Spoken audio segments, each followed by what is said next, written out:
Wow! Yahoo! Bulaga! Welcome back sa pinakamalupit na channel, Swelly Nilonggang Bisaya! Ayan, nakapasok ako sa isang magarang salon na napakaganda at napakasosyal na salon. Inimbita ako ng aking pretting bayaw na si Gracia. Ayan. Dahil nag-alala siya sa aking buhok na super dry na dahil sa kabibilad sa araw. Ayan, nagdesisyon siyang paputol yung aking buhok. Dahil yung sa totoo lang, yung buhok ko ay sa Bisaya pa ng larot. Manok, huwag ka maingay. Nang larot at yung pag magsuklay ka, maraming masasama. Yun. Hindi ko akalain na kaganito pala kaganda ang isang magarang salon. Dinala kami dito sa isang barber. Yan. Nilipat kami dito, no? Yan. Nashock ako dahil palagi lang kasing nasa bukid. Napakaganda. Kaya ngayon pa lang ako nakapasok. Kaya binidyo-bidyo ko lang. Ayan ang aking pretty na bayaw. Shout out kay Gracia. Ayan. Ayan ang aking napakagandang bayaw, no? Yan.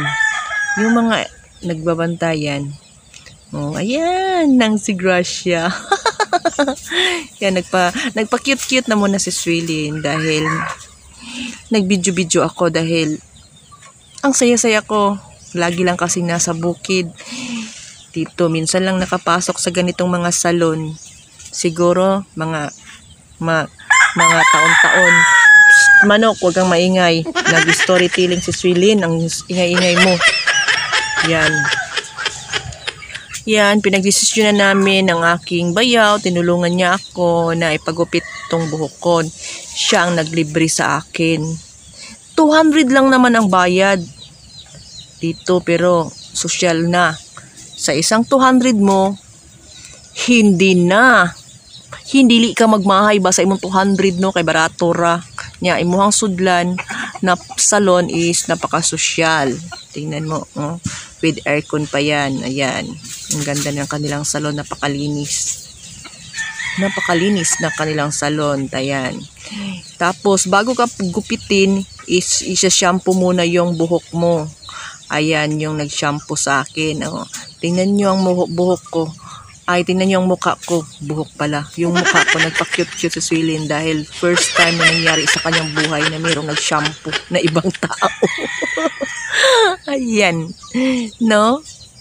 Feeling mayaman po ka, Swilin, no? Charot po ka kaayo ba?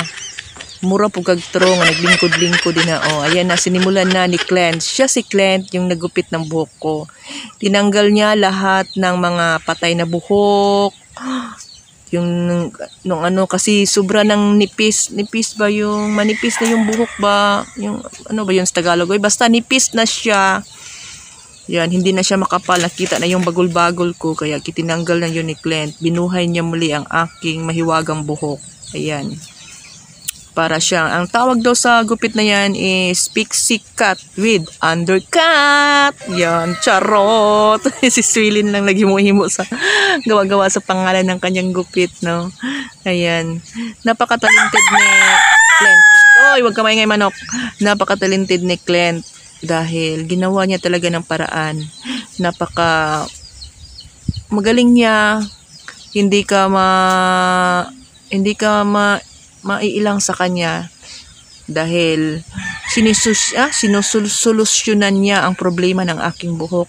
Gupit lang yan, ha, hindi na yan dumaan sa mga anong treatment dahil hindi naman ako mahilig dyan sa mga treatment na yan.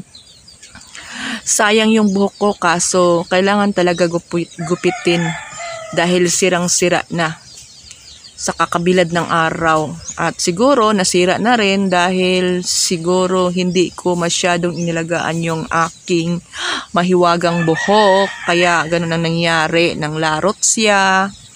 Kaya yung aking pretty na bayaw, hindi niya gustong panoorin yung aking buhok na lagi na lang nakaponytail na para daw yung mukha ko is matanda na. Oh, totoo yun, manok. Huwag kang maingay dyan. Oh. Para daw akong matanda, sabi ni Gracia. Siyempre, alam niyo namang love na love ako nung best friend kong bayaw ko. Kaya, gumawa siya ng paraan, nilibre niya ako at dinala dito sa kanyang suki na salon, nasa si Clint. Yan. Kaya, pinagupitan niya ako, ginawa niya ng paraan. Ayan. Yan, naka-blower na ako. Yan na, naka-blower niya si Swilin. Ayan, malapit na yan matapos. Kahit ano namang gawin sa buhok, buhok lang naman ang gumanda. Pero yung mukha, ganun pa rin. Ayan. New look for today. Nagpaputol ng buhok.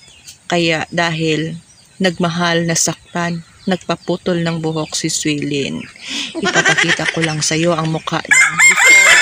Ayan ang before. Yan, ang cute-cute. Tapos, ang after, ayan, para na siya ang Siko Kumarten. Ang ganda. Thank you for watching. I love you a lot, guys. Bye-bye. I love you a lot.